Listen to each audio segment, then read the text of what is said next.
Assalamualaikum warahmatullahi wabarakatuh. Perkenalkan nama saya Muhammad Rizky Dayat, NIM 1924 1010 dari kelas B mata kuliah struktur data. Nah, di sini saya akan menjelaskan beberapa soal yang sudah ditugaskan kepada saya. Untuk soal latihan pertama adalah buatlah fungsi rekursi untuk menghitung bilangan Fibonacci ke n. Nah, sebelumnya di sini saya akan menjelaskan apa sih bilangan Fibonacci itu. Nah, bilangan Fibonacci adalah penjumlahan dua bilangan sebelumnya. Nah, di sini kita langsung aja ke codingannya. Nah, di sini saya mempunyai variabel input yaitu suku ke n dengan integer input masukkan bilangan ke n dan memiliki fungsi def Fibonacci ke n. Maka jika n itu sama dengan 0, maka return 0. Dan jika n sama dengan 1, maka return 1. Nah, jika salah, maka terdapat rumus Fibonacci sebagai berikut, yaitu Fibonacci n-1 ditambah Fibonacci n-2. Nah, jika suku ke n itu kurang dari 0, maka outputnya adalah masukkan nilai lebih dari 0 bilangan positif, karena di dalam Fibonacci tidak ada bilangan negatif. Jadi, jika user menyebutkan angka negatif atau kurang dari 0, maka outputnya akan seperti ini, masukkan lebih dari 0 yaitu bilangan positif. Nah, jika uh, salah atau else, maka print Fibonacci ke n, suku ke n tadi, dan terdapat perulangan, yaitu for i in ring suku ke n. Oke, langsung saja kita run. Nah, semisal di sini masukkan bilangan ke n, kita masukkan bilangan 8. Oke, nah, jadi nilai dari Fibonacci ke 8 adalah 13. Nah, di sini merupakan Fibonacci sebelumnya. Jadi, karena di sini terdapat perulangan. Jadi, 0 itu adalah Fibonacci pertama, 1 adalah Fibonacci kedua, dan 1 ini adalah Fibonacci ketiga, di mana didapat dari 0 ditambah 1. Dan 1 tambah 1 2. Ini Fibonacci keempat, dan seterusnya. Oke, untuk soal lagi adalah gunakan fungsi yang Anda buat untuk menghitung bilangan Fibonacci ke 5, 7, dan 10. Oke, kita coba lagi. Jadi kita run, masukkan bilangan ke 5. Nah, jadi Fibonacci dari bilangan kelima adalah 3. Lalu kita run lagi. Tadi masukkan bilangan ke Fibonacci ke-7. Nah, jadi bilangan Fibonacci ke-7 adalah 8. Kita run lagi sesuai dengan soal tadi. Bilangan Fibonacci ke-10. Oke, jadi bilangan Fibonacci ke-10 adalah 34. Selanjutnya adalah buatlah pohon rekursif untuk eksekusi pencarian Fibonacci keempat. Oke, untuk pohon rekursifnya adalah di sini terdapat Fibonacci 4 yang didapat dari Fibonacci 3 ditambah Fibonacci 2. Nah, Fibonacci 3 didapat dari Fibonacci 2 ditambah Fibonacci 1, di mana Fibonacci 2 itu bernilai 1 dan Fibonacci 1 itu bernilai 0. Seperti itu. Baik, selanjutnya adalah soal latihan nomor 2. Di sini, buatlah fungsi rekursi untuk mengecek apakah sebuah list bilangan integer merupakan palindrom atau bukan. Nah, sebelumnya di sini saya akan menjelaskan apa sih palindrom itu. Palindrom adalah suatu kata, frasa, angka, maupun susunan lainnya apabila dibaca dari depan atau belakang bunyinya tetap sama. Jadi, semisal ada angka 2, 3, 5, 5, 3, 2. Nah, dari depan dan belakang kan sama. Jadi itu merupakan bilangan palindrom. Oke, langsung ke codingnya saja. Nah, di sini saya mempunyai fungsi palindrom mylist. Jika data dari mylist itu sama dengan 0 atau data dari mylist sama dengan 1, maka bernilai true. Nah, jika data dari indeks pertama atau indeks 0 itu sama dengan data dari indeks akhir atau indeks min 1, maka terdapat list baru di mana mengambil MyList ini dari indeks 1 hingga sebelum indeks min 1 dan print list baru. Nah, jika tidak, maka akan bernilai false. Oke, langsung aja. Kita run, semisal kita mempunyai data ini 1, 2, 3, 4, 4, 3, 2, 1. Nah, jadi kita run. Nah, berarti bernilai true. Berarti bilangan data ini merupakan palindrom. Nah, di sini pertama kan 2, 3, 4, 4, 3, 2. Lalu karena adanya list baru ini, maka menjadi 3, 4, 4, 3, di mana duanya ini hilang. Seperti itu. Untuk soal nomor 2 yaitu gunakan fungsi yang Anda buat untuk memeriksa list berikut apakah palindrom. Ini list 1, 2, 3, 4, 4, 3, 2, 1. Nah, ternyata udah kita coba di awal tadi dan bernilai true. Atau mungkin kita coba lagi, misal kita tambah 2 gitaran. Nah, maka akan bernilai false. Karena apa? Karena tidak sesuai dengan palindrom itu sendiri. Kan seharusnya 1, 2, 3, 4, 4, 3, 2, 1. Karena ini ditambah 2, maka bukan merupakan palindrom. Seperti itu. Untuk selanjutnya adalah buatlah pohon rekursif untuk eksekusi pengecekan list berikut, yaitu terdapat data 1, 2, 3, 4, 4, 3, 2, 1. Nah, untuk pohon rekursifnya, yaitu pertama terdapat palindrom dari list tadi, yaitu 1, 2, 3, 4, 4, 3, 2, 1.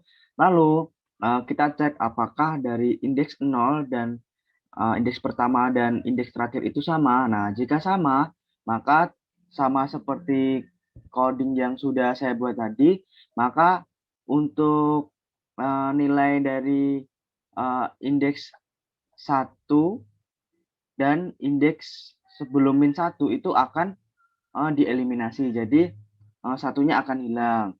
Setelah itu terdapat nilai data 2, 3, 4, 4, 3, 2. Nah, dicek lagi apakah dari indeks awal dan indeks akhir itu sama seperti codingan tadi. Jika sama, maka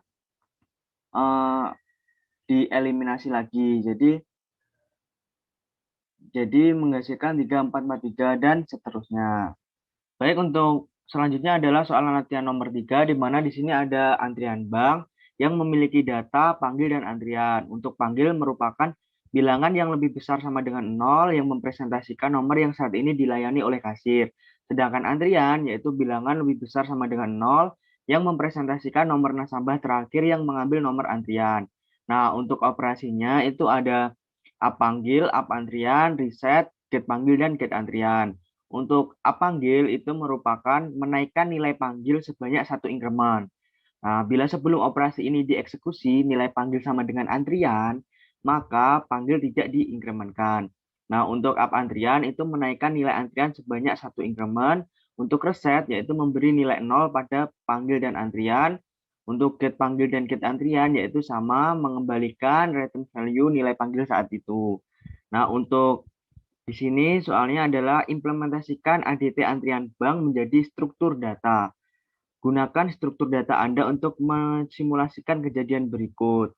Yang di sini ada 3 antrian, lalu dilayani 4, dan antri lagi dan dilayani lagi. Oke, langsung saja ke codingannya. Nah, di sini saya mempunyai kelas antrian bank. Nah, di sini memiliki metode up panggil, up antrian, reset, get panggil, dan get antrian. Nah, di dalam kelas antrian bank ini memiliki parameter panggil dan antrian. Untuk isi dari parameter panggil dan antrian itu ada di sini, yaitu di antrian bank 1 sama dengan antrian bank dengan nilai 0. Jadi dimulai dari 0. Jadi self.panggil sama dengan panggil, self.antrian sama dengan antrian untuk parameternya. Nah, di sini ada metode panggil, di mana jika self.panggil sama dengan self.antrian, maka akan terjadi pas. Ini tidak akan terjadi apa-apa. Jadi sesuai dengan PPT-nya tadi, yaitu di panggil sebelum operasi ini dieksekusi, apabila nilai panggil sama dengan antrian, maka panggil tidak diinkremenkan. Jadi tidak diinkremenkan nilainya ini. Jika bernilai else, maka save.panggil plus sama dengan 1. Lalu ada metode up antrian. Itu sama juga self.antrian plus sama dengan 1. Untuk selanjutnya ada metode reset, di mana ini mengembalikan ke nilai 0. Lalu ada get panggil untuk memanggil dari self.panggil itu, dan get antrian untuk memanggilnya juga. Nah, di sini disoalkan pertama ada 3 antrian. Di sini juga ada 3 antrian. Lalu ada 4 dilayani. Sini juga 4 dilayani. Dan lalu ada antrian dan panggil sesuai dengan soal tadi. Jadi untuk outputnya nanti akan ada dari metode get panggil dan get antrian. Jadi langsung kita run aja.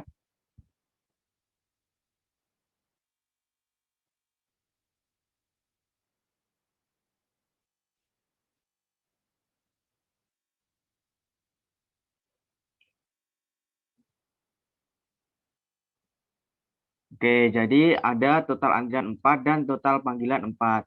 Kenapa kok bisa 4? Sedangkan di sini panggil ada 5, karena sudah yang sudah saya jelaskan tadi, di mana jika self.panggil sama dengan self.antrian itu akan pas, jadi tidak melakukan apa-apa.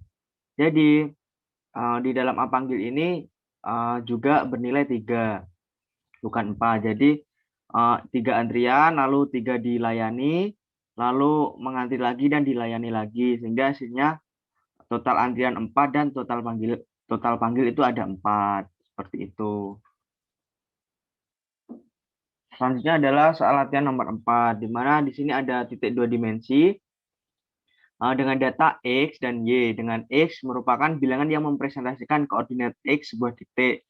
Sebut saja kita titik X gitu aja. Dan Y merupakan bilangan yang mempresentasikan koordinat Y sebuah titik. Jadi titik Y. Untuk operasinya di sini ada geser horizontal, geser vertikal, hitung jarak, dan menampilkan gets X dan gets Y. Jadi menampilkan value dari nilai X dan Y.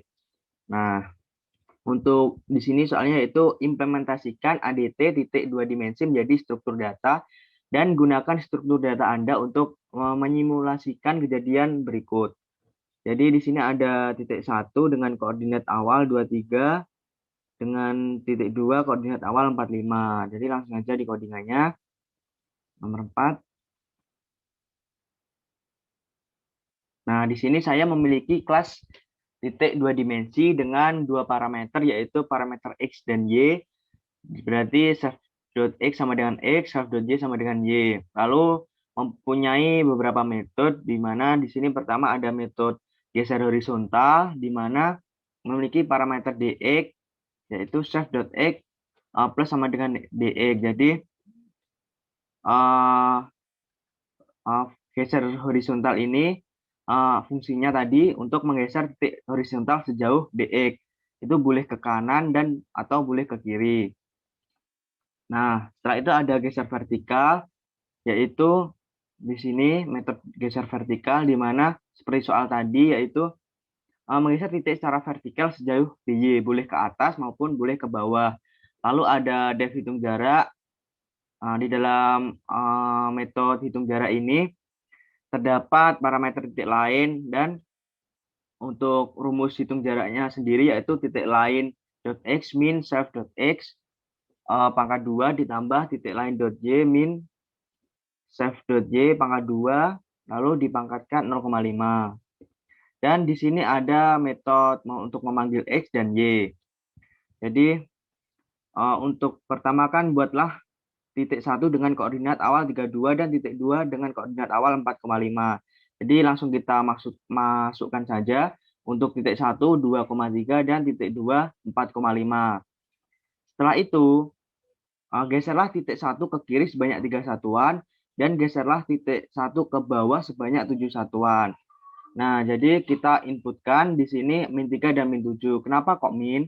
Karena karena menggeser ke kiri, dan di sini terdapat min 7 karena menggeser ke bawah, jadi min.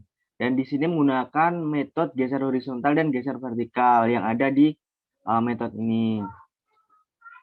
Nah, selanjutnya adalah tampilkan koordinat T1 saat ini. Jadi kita run dulu. Nah, jadi untuk koordinat T1 yaitu min 1, min 4. Jadi untuk koordinat T1 itu min 1, min 4. Selanjutnya adalah geserlah T2 ke kanan sebanyak 15 satuan dan geserlah T2 ke atas sebanyak 9 satuan. Nah, di sini berarti titik 2 digeser horizontal menggunakan metode ini, geser horizontal, di mana 15 satuan ke atas berarti kan positif, jadi positif 15. Lalu titik 2 digeser 9 satuan, maksud saya tadi 15 itu ke kanan, jadi positif 15. Nah, untuk 9 satuan itu sebanyak ke atas, jadi karena atas itu positif berarti 9-nya diinputkan positif. Setelah itu print titik 2. Dan koordinat titik 2 yaitu 19,14. Lalu soal berikutnya yaitu tampilkan jarak T1 dengan T2. Untuk jaraknya menggunakan rumus tadi, akhirnya dihasilkan hasil jarak antara T1 dengan T2 yaitu 26,9 sekian. Seperti itu. Mungkin itu saja yang bisa saya jelaskan. Kurang lebihnya saya mohon maaf. Wabillahi taufiq wal hidayah. Wassalamualaikum warahmatullahi wabarakatuh.